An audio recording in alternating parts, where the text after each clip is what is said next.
ভারত আর আমেরিকার মধ্যেকার যে বাণিজ্য সম্পর্ক সেটা নিয়েই আজ আমরা একটু বিস্তারিত আলোচনা করব। বিশেষ করে 2024 সালের পরিসংখ্যান আর এই অগাস্ট 2025-এ যে নতুন শুল্কর ব্যাপারটা এলো সেটা একটু খুঁটিয়ে দেখব। হ্যাঁ, সম্পর্কটা তো বেশ গভীর আর অনেক দিনের। ডেটা যা বলছে, ধরুন 2024 সালে দুটো দেশের মধ্যে মোট বাণিজ্য পণ্য আর পরিষেবা মিলিয়ে ছিল প্রায় $212.3 বিলিয়ন।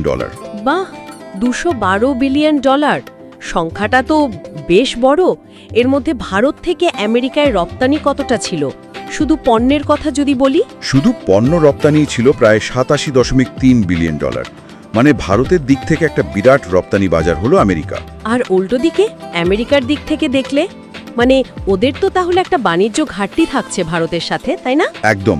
এই পণ্য বাণিজ্যে আমেরিকার ঘাটতি ছিল প্রায় $45.8 বিলিয়ন। ভারত থেকে ওরা যতটা কিনছে ততটা ভারতে বিক্রি করছে না। আচ্ছা, তো ভারত থেকে কি কি জিনিস মূলত রপ্তানি হচ্ছে? কোন সেক্টরগুলো বেশি গুরুত্বপূর্ণ? দেখুন, বেশ কয়েকটা বড় সেক্টর আছে। একটা হলো ইলেকট্রিক্যাল আর ইলেকট্রনিক সরঞ্জাম। এটা প্রায় $12.33 বিলিয়ন মার্কেট, আর বাড়ছেও বেশ তাড়াতাড়ি।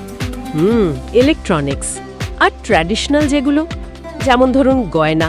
হ্যাঁ, রত্ন আর গয়না, ওটাও বেশ শক্তিশালী, প্রায় $9.15 বিলিয়ন। আর ফার্মাসিউটিক্যালস তো আছেই। ফার্মাসিউটিক্যালস তো ভারতের জন্য খুব জরুরি একটা খাত, তাই না? বিশেষ করে জেনেরিক ওষুধের সাপ্লাইয়ের ক্ষেত্রে খুবই জরুরি। প্রায় $8.72 বিলিয়ন রপ্তানি। আমেরিকার বাজারটা ভারতের জেনেরিক ওষুধ শিল্পের জন্য বলতে গেলে লাইফলাইন। এর সাথে যন্ত্রপাতি, পারমাণবিক চুল্লি, এগুলোও আছে, প্রায় $6.48 বিলিয়ন। এটা তো ভারতের ম্যানুফ্যাকচারিং ক্ষমতা বাড়ার একটা ইঙ্গিত দেয়। ঠিক। আর একটা বড় খাত হলো পোশাক আর বস্ত্র, প্রায় $8 বিলিয়ন কাছাকাছি। আর এই টেক্সটাইল সেক্টরটার সাথে তো প্রচুর মানুষের কাজ জড়িয়ে আছে। শুধু টাকার অঙ্কে নয়, এমপ্লয়মেন্টের দিক থেকেও এটা খুব গুরুত্বপূর্ণ। একদম ঠিক বলেছেন। পণ্য তো গেল, এর বাইরে সার্ভিসেস পরিষেবা খাতের দিকে যদি তাকাই, সেখানেও ভারত বেশ এগিয়ে। হ্যাঁ, আইটি সার্ভিসেসের কথা তো আমরা প্রায়ই শুনি। ঠিক। মোট পরিষেবা আমদানি আমেরিকার ভারত থেকে প্রায় $41.6 বিলিয়ন। এর একটা বিরাট অংশই হলো আইটি আর অন্যান্য বিজনেস সার্ভিসেস। এটা ভারতের ফরেন এক্সচেঞ্জ আয়ের একটা বড় উৎস। আচ্ছা, এই যে এত শক্তিশালী একটা বাণিজ্যিক সম্পর্ক, এর মধ্যেই তো সম্প্রতি একটা বড় খবর এলো। অগাস্ট 2025-এ আমেরিকা কিছু ভারতীয় পণ্যের উপর বাড়তি শুল্ক চাপিয়েছে। হ্যাঁ, এটাই এখন সবচেয়ে চর্চার বিষয়। বেশ কিছু ভারতীয় পণ্যের উপর অতিরিক্ত 25% শুল্ক বসানো হয়েছে। আগে যা ছিল তার সাথে এটা যোগ হয়ে মোট শুল্ক দাঁড়িয়েছে প্রায় 50%। 50%? এটা তো বিশাল একটা বৃদ্ধি। কারণটা কি বলা হচ্ছে? কারণ হিসেবে আমেরিকার প্রশাসন বলছে ভারতের সাথে রাশিয়ার যে বাণিজ্য সম্পর্কটা চলছে সেটা তারা থামাতে চায়। এই শুল্ক বৃদ্ধিটা সেটারই একটা প্রতিক্রিয়া আর কি। এর প্রভাবটা কেমন হতে পারে বলে মনে হচ্ছে? বিশেষ করে কোন শিল্পগুলো বেশি ক্ষতিগ্রস্ত হবে? দেখুন, চাপটা বেশি পড়বে শ্রমনিবিড় শিল্পগুলোর উপর, যেখানে অনেক লোক কাজ করে। যেমন ধরুন বস্ত্র বা পোশাক শিল্প, চামড়ার জিনিস, সামুদ্রিক খাবার বা সি ফুড। এই সেক্টরগুলো প্রাইসের ব্যাপারে খুব সেন্সিটিভ হয়। তা তো বটে। এক্সপার্টরা মনে করছেন এই বাড়তি শুল্ক যদি থেকে যায়, তাহলে এই ধরনের পণ্যের রপ্তানি আমেরিকায় 30 থেকে 40% পর্যন্ত কমে যেতে পারে। এটা কিন্তু বিরাট ধাক্কা হবে এই শিল্পগুলোর জন্য। 30-40% কমা তো অনেক কর্মসংস্থানও চলে যেতে পারে। অবশ্যই, সেটার একটা ঝুঁকি তো থাকছেই।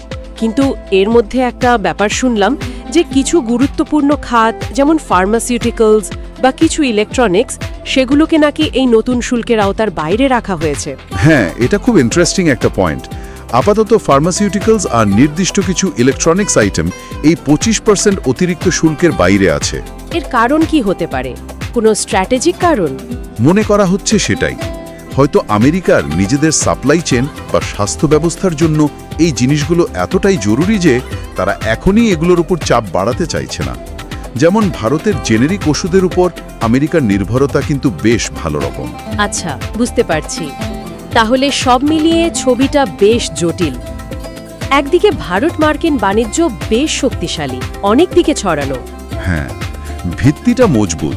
অন্যদিকে এই নতুন শুল্ক কিছু নির্দিষ্ট সেক্টরের জন্য, বিশেষ করে যেখানে অনেক লোক কাজ করে, সেখানে একটা বড় চ্যালেঞ্জ তৈরি করেছে। ঠিক, চ্যালেঞ্জ তো বটেই, আবার একই সাথে কিছু স্ট্র্যাটেজিক সেক্টর আপাতত ছাড় পেয়েছে।